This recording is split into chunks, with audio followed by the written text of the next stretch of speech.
Bonjour, bonsoir, ça n'est pas Hermalan Bozul beaucoup dans Nabiso, na H Media Sport pour la première fois. N'oubliez pas de s'abonner, de partager, de commenter aussi la première c'est comme d'habitude, une émission de l'actualité sportive. Donc pour la première fois, écoutez une émission, vous s'abonner, de s'abonner, de partager, de commenter aussi la vraiment c'est c'est votre M le présenté Iram Aouissa depuis Kinshasa, la capitale de la République démocratique du Congo. Vous voyez très bien que ceux qui tournent, c'est que Makambozali, ceux qui tournent, c'est que Makambozali. Tout la communauté congolaise pour toute cette actualité, tout analyse tout sur le lac. Donc, surtout, c'est que Makabozali, pour la première fois que une émission, l'exercice sera simple de s'abonner, partager, commenter, et aussi là vraiment, et c'est mon mingi, tout le surtout pour cette actualité. Aujourd'hui, on va parler sur le dossier Stade des Martyrs. Tout ce qui est peut-être pourquoi ce qui est mais il y a de vérités cachées dans le dossier Stade des Martyrs. Et donc, ça ne passe ni à moi. Tout le vraiment mingi dans le dossier Stade des Martyrs. Stade des Martyrs n'est plus homologué. On va parler de ça dans cette émission. Et deuxième thématique, on va parler sur nos binationaux. Tu as vu qu'il y a la finale le mois de mars. Donc nous sommes au mois de janvier. 2 mois, il y a préparation. Dans 2 mois de préparation, il faut renforcer l'équipe. Et aussi, il faut aller chercher les joueurs au débat oui pour attendre les problèmes administratifs. C'est ça l'objectif. Il y a tout le bilan. Donc, sur la stratégie, ni tout ça pour tout binationaux. On va parler des Mayoulou, Mavididi. Quelle stratégie qu'on peut mettre en place pour tout convoquer Bango, mais aussi tout le sur problème administratif. Donc, pour la première fois, vous sentez que s'abonner, que partager, que commenter au vraiment. Et c'est un mingi l'année, monsieur Benetti, sous que vous allez des sites n'a pas si tout le nangambo, vous allez belé, on a besoin. Pardonnez-moi, on a pas si minimum de bisous que vous allez. Tout le assez concerné. Binationaux, pour le bien dossier Stade des Martyrs. Mais aujourd'hui, pour tenir en regard, on va commencer sur le dossier Stade des Martyrs. Tout le bien binationaux, tout le bien Mavididi, tout le bien Mayoulou, joueur en tout. Mais on va commencer d'abord sur le dossier Stade des Martyrs. Tout le Mouki, Stade des Martyrs n'est plus homologué. Bon, Stade des Martyrs correspond à la norme exigée par la CAF. Mais après, pendant la compétition de la CAN, tout le monde qui a communiqué, mais qui est Stade des Martyrs, pendant un moment, pour avoir un siège ou un pendant 3 mois, quelques mois, pour vraiment des alaki. Mais là, l'inspecteur à CAF, il y a le Stade des Martyrs. Stade des Martyrs, ils correspondent à Stade des Martyrs, ils sont homologués. Même si nous avons un musala, un Stade des Martyrs, pour passer le misala wana, le misala wana basala, tabasala ngo, c'est l'inge zaraka homologué. Parce que exigence à CAF, CAF a l'inge Stade d'inge zala, n'inge Stade des Martyrs n'a pas zali, ils ont bongoté. Raison pour laquelle Stade des Martyrs n'est pas homologué. Ce que le concept se passe dans un grand pays comme le RDC, on a tout. Tout ça, mbongo, tout ça, bloc belé. Mais on n'a pas un stade officiel homologué. Le seul stade, c'est le Stade des Martyrs. Mais le Stade des Martyrs n'est pas homologué. Sauf par exemple la qualification à Coupe d'Afrique des Nations 2027 de Bandi, le RDC ne va pas jouer au Stade des Martyrs. Certes, on peut aller jouer à Lubumbashi. Mais Stade des Martyrs, c'est un stade officiel. C'est un stade à l'État. Ata Spain bongo, stade à Real Madrid les Alaka, mais stade ne va pas bêter là. Maroc, stade ne va pas bêter là. Maintenant, on peut aller jouer dans le stade de TP Mazembe, c'est pas un problème. Mais notre objectif est que pourquoi Stade des Martyrs est homologué? Mais surtout, on a là misala wana. Et ça wana. C'est un bon ça, pour ça comme homologué 100%. Et consommer pas même 5 millions. Parce que, dans bon on appelle stade, il y a 10 000 places, et ça peut homologuer. Le stade de combien de places? 14 000 places. Mais ça homologué. 80 000 places, stade de Martyrs n'est pas homologué. C'est la honte. Raison pour laquelle, tout le béton, parce que ça se passe. Et ça se passe.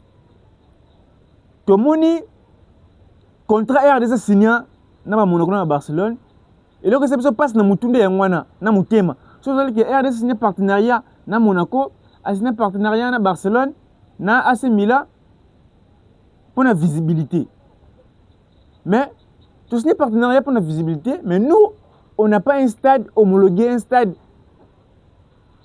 homologué, stade officiel homologué, stade Martin n'est pas homologué. Tu voulais que ça la bise passe. On a vu même un journaliste français, Romain Molina. Romain Molina, il a écrit dans sa page, la RDC donne environ 27 à 28 millions de sponsoring. Donc écoute, à sous-estimé. Alors 27 à 28. Mais il y a combien de 44 au-delà. La RDC donne environ 27 à 28 millions de sponsoring à des clubs européens. Pour quel résultat? À poser question, pour quel résultat? Entre parenthèses. Et n'arrive même pas à avoir un stade aux normes à Kinshasa, puisque l'ancêtre des stades des martyrs ne répond plus aux exigences de la CAF. Ce que déjà, les médias internationaux, c'est la honte. Sony Makasi. Pour un grand pays comme la RDC, raison pour laquelle nous sommes dirigés par des Congolais de mauvaise qualité. Comment vous pouvez aller signer un partenariat na Barcelone pour voir l'attaquant Varese, comme on a vu sur Varese entraînement, comme on a vu sur Sirvette, il y a un remplaçant là-bas. Pourquoi aller signer un partenariat avec l'AS Monaco pour la RDC au cœur de l'Afrique, tandis que les stades des martyrs correspondent à normes exigées par la CAF? Bon, wana, autre signé na Monaco, na Barça, on peut construire un stade à taille 8000 places et vous a homologué. Bon, wana, bazupe ndambo basali misala na stade Tata Raphaël, basali misala stade na stade des martyrs, tous les deux stades ils ont homologué. Mais comment vous pouvez accepter dans les signer un partenariat dans le club européen, tandis que c'est la honte. Même les journalistes professionnels, à chaque fois, il y a toujours que le stade des martyrs ne correspond pas. Non, mais le stade des martyrs, c'est pas normal. Raison pour laquelle nous sommes dirigés par des Congolais de mauvaise qualité. Parce que pour perfectionner le stade des martyrs, si vous avez un partenariat avec Barolia, raison pour laquelle ça a un intérêt dans Bango. Si vous avez en difficulté, on sait déjà ici à Kinshasa, ici en RDC, il n'y a aucun stade, hormis le TP Mazembe, il n'y a pas un autre club où il y a un stade naïf. Mais le Popo, Mané Maïnion, en bêta, représenter biso au niveau africain. Ce que chose a été, Mané Maïnion, en Kinshasa. Kinshasa n'est plus homologué. Le Popo en Kibasa Maliba n'est plus homologué. Bango tout. Bakina stade Mazembe. Après, nous avons politisé football, nous avons Moïse Katum. Et ça, stade, nous avons mais, après, c'est priorité pour bêta. Mais nous avons aussi un partenariat. Tout le monde a des stades. Il y a 5000 places. Mais ils ont homologué. Tout le monde a un stade en Mauritanie. Tout le monde a un Soudan. Soudan décide. Tout le monde a un Soudan décide. Il y a un stade qui a 9000 places. Mais ils ont homologué. Ils ont homologué. Tout le monde a un stade en Mauritanie. Ils ont homologué. On peut construire des stades. Des stades na Kinshasa homologués. Musuna matadi. Mani manyo. Ako ni makia. Abete na stade mako alloué. Awafuta. Mbongo yozonga kaka. Mais mbongo wana boki obebe sa mbongo pamba. Boki signer ba partenariat. Na gestionnaire stade des martyrs. Doudou et Tambi. Na mona ka musala sala raté. Bato wana ba déclarer chaque fois que ba futa marati. Mais tout stade des martyrs salité za makati. Mais na makasi. Ba bilo musala sala kia. Stade des martyrs a homologué te ezano na kati na ngoti saka no libanda. Comment dans un stade, malé aux awana, chaîne de télévision zawana, balou awana. Donc, pour nous, na doudou et tambe général stade de martyr, bolu mula bango. Bocha batu mususu. Pour bango pe ba mbongo. Ba concert beta mawana mbongo kenda wat. Na mbongo na pe ko bongsa. C'est pas normal ce qui se passe en RDC. Donc, exactement kitoko mingi te. On va prendre la deuxième thématique, c'est les binationaux. binationaux. Bon, très bien que tu bêtis Coupe d'Afrique des Nations, tu as éliminé tu la Coupe d'Afrique des Nations. N'a pas facteur, c'est pas tout l'ungwa. N'a la chaque fois, il faut te renforcer l'équipe. Tant on a renfort, et ça que renfort, joueur au hasard prêt à y bêta. La terre renfort, joueur moi, kaka, pour bêta, non. Tu veux qu'on renforce l'équipe. Maintenant, la stratégie, autre côté en place, pour te convaincre que les binationaux, tu as un joueur local là, c'est ni Mayul, c'est un jeune. Oh, on va rêver déjà de loin. Parce qu'il y a des métiers sur la belle, on va Paris Saint-Germain. Si tu es roté là, Réal a roté là. Donc, on a un projet bien pour le convaincre et c'est un entourage na épée. Il faut convaincre notre entourage na. Parce que lui, il peut être d'accord. Il y a rien avec la section congolaise, mais vu que son père, sa mère, Baboy, ce sera très difficile. Mais ce qui est à boycotter la section congolaise, son père accepte, sa mère accepte, il va venir rejoindre la section congolaise parce que papa n'a pas dit que aller là-bas, dynamique comme bien, projet comme bien, maman n'a pas dit bon. Donc la stratégie qu'on peut mettre en place, ce n'est pas juste de contacter les joueurs. Il faut qu'on contacter la famille na bango. Tu contactes entourage de joueurs, famille na ye. Bon, pas famille, tu as le projet. Papa, maman, sélection comme boye, joueur azaboye, projet. Même si joueur en obo a la sélection congolaise, tant famille na ye, c'est un projet qui est toqué, les gens belé bako qu'on a biso toqué tout ça la boye, to beta pour dynamique comme bien, projet comme qui toko mingi, joueur va accepter. Stratégie que tu retiens en place ni ngwana. Peut-être qu'on veut que bango. C'est de la que joueur à la TV que il est prêt à jouer pour la sélection congolaise, mais botiki c'est pas normal. C'est de te contacter Mbalamako, te contacter famille na bakoya. Ba mayulu wan sont des joueurs. Mbaye o akina Paris Saint-Germain, Mbaye Paris Saint-Germain pardon, akina Sénégal, il n'a changé. C'est un bon joueur. Ba mayulu wan bakoya parce que nous on a déjà montré une très belle image dans le niveau international. On a des Bissaka, on a des grands joueurs. Mais Mayulu Wada, tout le monde a des temps par rapport à nous. Même si d'un côté, ils ont boycotté la section congolaise, ils sont en deuxième position, mais tout le monde a un parce que ça va gêner. Ça va gêner. Coupe de France, c'est comme après 4 ans. Imaginez-vous après 4 ou 3 ans, si vous avez un joueur qui a 35 ans, est-ce qu'on peut 3 ans, 5 ans? C'est-à-dire qu'il faut te pousser toujours pour bango to benga bango baya. Actuellement, c'est un peu le temps, tout est la joueur, bon, Monica joueur, moi, abimi, te contacter famille nae. Ngana olinga, na gouvernement na biso. Si c'est possible, va contacter papa, ya Noah Sadik. Va contacter papa Noah Sadik. Parce que dans une émission, moi, il y a une récompensité. Azapé ne peut pas foutre, mais il peut tout donner pour le pays. Maintenant, c'est une façon à lobby. Mais si tu pousses une première autorité, le gouvernement, va pousser une première. Va nommer un ambassadeur. Tout le monde va jouer rebelle. Parce que Sébastien de Sabre, à Solana, va para va jouer rebelle. Mais le papa de nous, ça dit que Solana, papa va jouer rebelle. Alors, faciliter à convaincre Bango. Na idée, c'est non te pousser. Parce qu'actuellement, ils ont Sébastien de Sabre, Moutou, en là-bas joueur. Raison pour laquelle, Sébastien de Sabre sélectionné manager Sébastien de Sabre. Donc, il y a un là-bas joueur. C'est lui l'entraîneur, c'est lui le sélectionneur.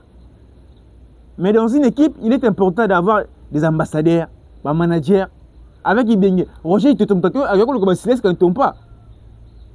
Avec Hector Cooper. Mais actuellement, c'est Sébastien de Sabre Moutou qui est joueur wana. Baya. Ce que Sébastien de Sabre qui était. Tu vois comment on a un petit peu quoi. Tu vois ça va mille analyses. C'est de Sébastien de Sabre qui a été contacté joueur. Raison pour laquelle bon on a que mais les bisous méchants qu'il y a. Mais si on a une autre personne, à l'occurrence le roi papa Francis Sadi qui a contacté bah jeune, bah ça contacté Sébastien de Sabre. tout le monde va jouer à belé. Il y a des jeunes, on a manifesté volonté dans bango. Joueur local là, Anthony Moussamba. Il avait dit que nous avons contacté la sélection congolaise, la sélection hollandaise. On va contacter, mais vu que c'est passé de ça, la philosophie n'a eu. A compté toujours dans le méchant qu'il y a, dans la bongonda, alors on fait contacter.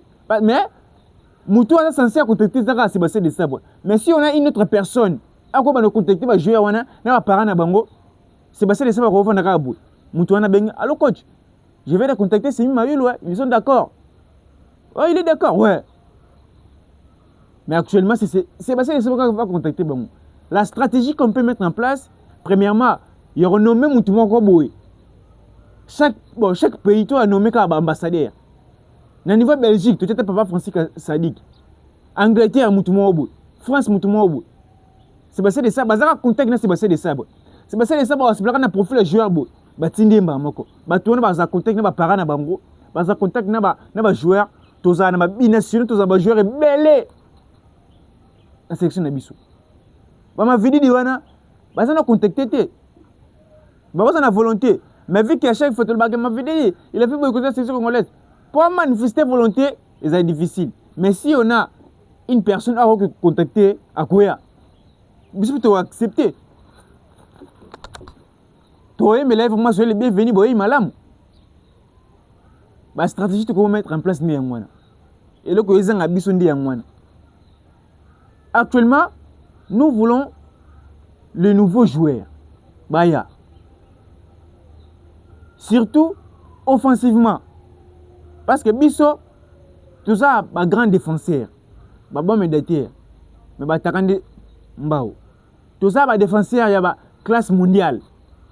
Quand on a la classe mondiale, c'est-à-dire que tout ça, un défenseur, on va remettre à Barcelone, on va remettre en Real, dans Bayern, dans City, dans United.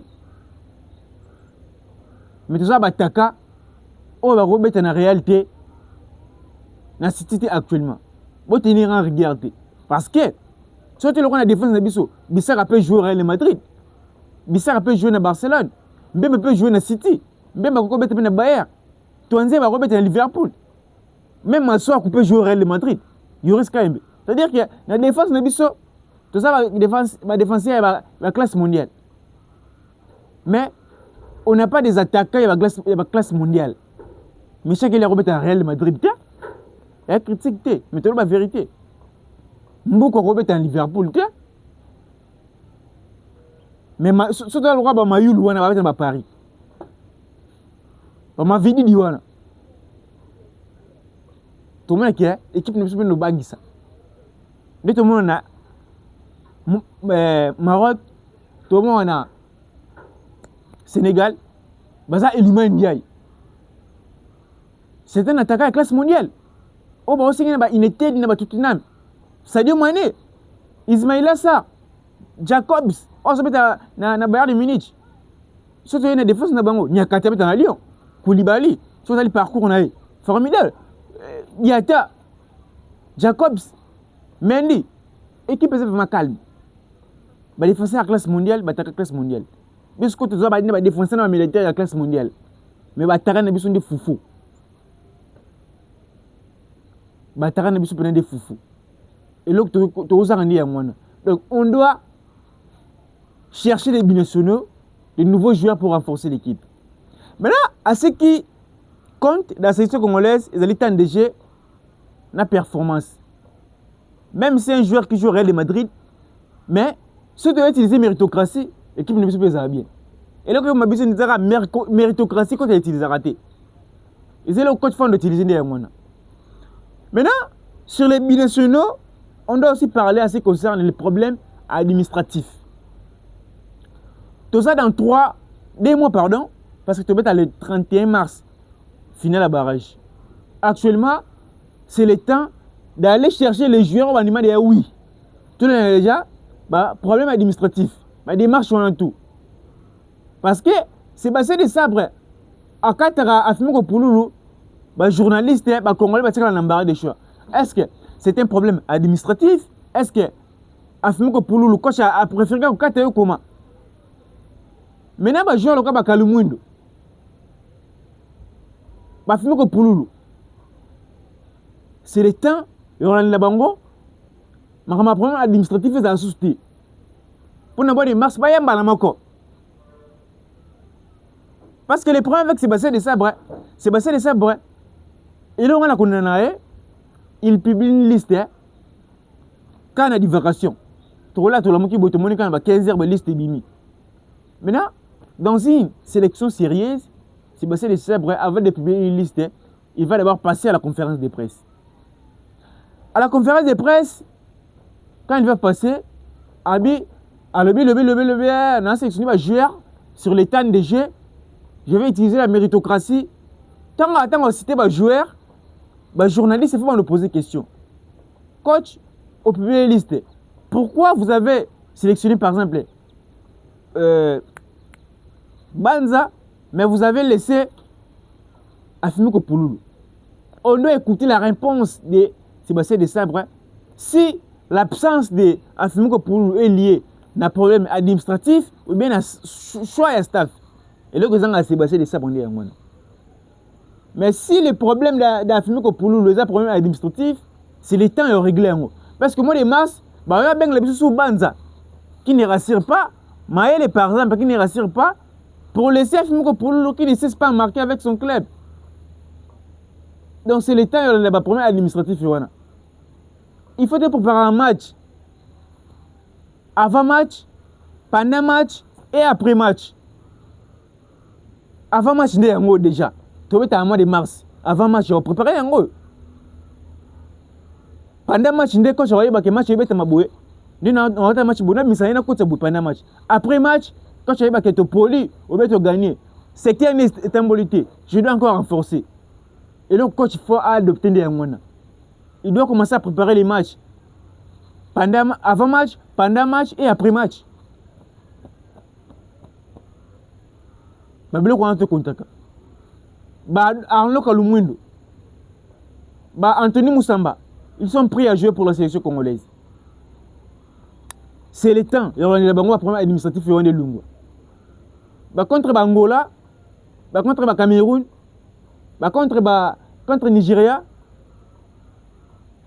compétition, tu as la veille un match, FIFA a validé nationalité sportive et Michel Balkoucha et Mathieu Polo. C'est la raison pour laquelle on est Berthaud d'Ayaki pour remplacer. Ayaki pour ceux qui valident qui est Polo. Mais pourquoi, si vous êtes déjà en contact avec un joueur, pourquoi pas on a dossier on a bien avant? Actuellement déjà fini que pour lui on a kubana masolo wana. On a le monde kubana masolo wana. Anthony Moussa kubana masolo wana. Mais c'est le contraire. Donc nous voulons les binationaux, surtout offensivement, tout ça a un problème. Et là que tout le monde a monsieur on a une expérience. Or une expérience et là que ça suscité. Tout le monde va génie on a baya. Donc et ça vraiment bon en ce qui concerne les binationaux. Binationaux c'est belé. Monsieur Baza déjà prêt. Il y a une sélection congolaise, mais il faut contacter Bango. Moi, j'ai volonté. Si d'ailleurs, vous avez un média, ça sorti médiatique, je suis prêt à jouer pour la sélection congolaise, mais là, on va contacter un gâté. Si les Français déjà lancé un message, c'est à nous de prendre la responsabilité, il y aura bien gagné. Mais avec nous, c'est le contraire. Donc, c'est ça, ce qui concerne les binationaux. On doit rester optimiste. Tu vas préparer un match au mois de mars. La raison pour laquelle tu as des temps en tête, tu vas binationaux. Parce que tu as une équipe qui est solide. Et qui est solide. Et là, c'est les bisous qui est. Tout le monde a coupé les fouilles dans ce haut. Au moins, contre le Sénégal. Tu as contre le Sénégal. Tu as déterminé que quand il faut modifier l'équipe, quand il faut changer l'équipe, il faut bien avoir national, bien avoir de nouveaux joueurs. Pour nous, tu mettre contre le Sénégal. Tu as des limites. Coach, ils vont pas jouer les sons. Dans le barrage contre Cameroun et Nigeria. Avec Michel Ange Belikoucha, Mathieu Polo.